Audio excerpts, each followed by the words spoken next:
오늘은 골반에서 나타나는 통증 중에서 비교적 흔한 원인에 대한 얘기를 하나 해드릴 거예요. 좌골 점액낭염에 대한 얘기를 해드릴 겁니다. 병명은 조금 다소 생소할 수도 있을 거예요. 점액낭이 뭐지? 좌골이 뭐지? 좀 생소할 수 있을 텐데 한번 어떤 질환인지 잘 들어보시길 바랍니다. 가끔 그런 분들이 있어요. 앉아있으면 엉덩이가 아파서 앉아있기가 힘들어요. 허리가 아니라 엉덩이 쪽입니다. 그래서 오래 앉아있으면 점점 더 아프기도 하고요. 처음 아파가지고 막 이렇게 좀 자세를 한쪽으로만 이렇게 체중을 싣다가 좀 있으면 이제 적응이 돼서 좀 괜찮고, 너무 오래 앉아있으면 또 자꾸 베겨가지고 자꾸 엉덩이를 들썩거리게 되고 그러는데요. 그런 분들이 이제 한의원에 오시게 되면 제일 첫 번째로 저희 머릿속에 떠오르는 건 혹시 점액낭에 문제가 생겼나? 그런 걸 이제 먼저 떠올리게 되죠. 좌골이라는 거는 손으로 잡으면 여기에요. 우리 앉아있을 때, 좌라는 게 앉을 좌자, 뼈 골자인데요. 앉아있을 때 딱 땅에 닿는 그 뼈를 우리가 이제 좌골이라고 부릅니다.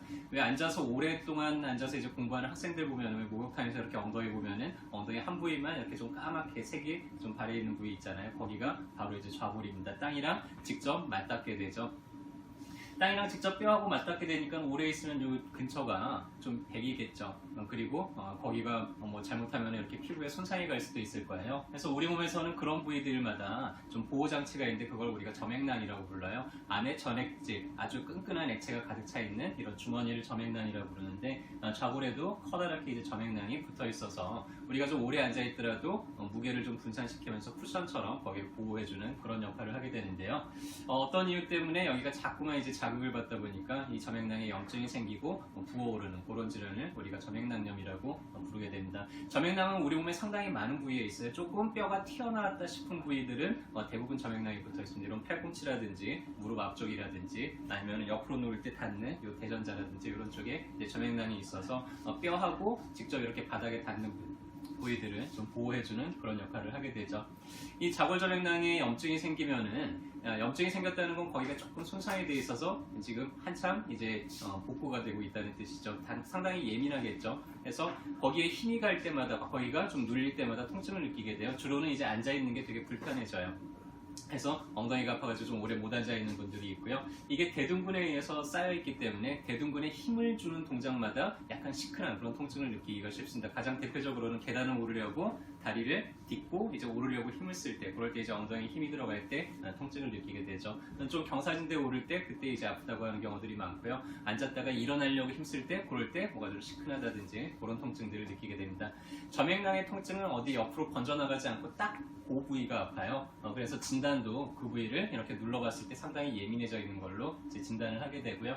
한쪽 다리를 구부려서 엉덩이가 튀어나오게 한 다음에 좌골 있는 부위를 눌러보면은 거기가 좀 상당히 아파하는 걸 이제 진단을 하게 되는데, 뭐 정확하게 보기 위해선 초음파 같은 거로 이렇게 부어 있는 거를 보기도 하지만, 굳이 초음파를 하지 않더라도 임상적인 양상과 그 다음에 그 사람이 눌러서 그 부위가 예민해져 있는 걸로 알 수가 있고요. 심한 분들은 여기가 상당히 부어 있어서 손으로 만져보면 엉덩이 크기가 좀 차이가 나기도 하고 그렇습니다.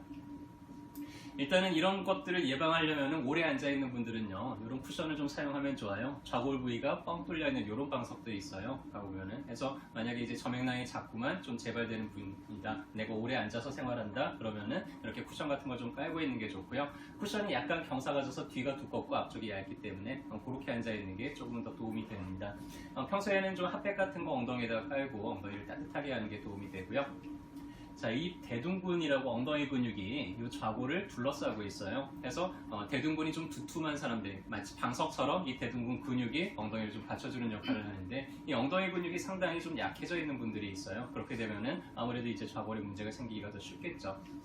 그래서 엉덩이가 좀 빈약한 분들은 이런 식으로 누워서 다리를 한쪽 들어 올렸다 내렸다 들어 올렸다 내렸다 하면서 둔근을 강화시켜주는 운동을 통해서 좀 둔근을 이렇게 두껍게 만들어주면 이런 부분들을 상당히 예방을 할 수가 있죠.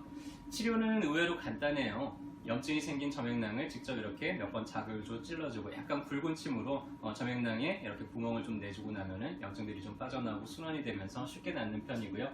좀 오래된 고질적인 분들은 염증을 가라앉혀주는 그런 종류의 약침 치료로 뭐 많이도 안 걸리다 서너 번 정도 치료하고 나면 통증이 좀 많이 완화가 되고요. 아까 얘기한 것처럼 이제 일상에서 예방 관리를 잘 해주면은 쉽게 이제 완치가 되는 질환이죠.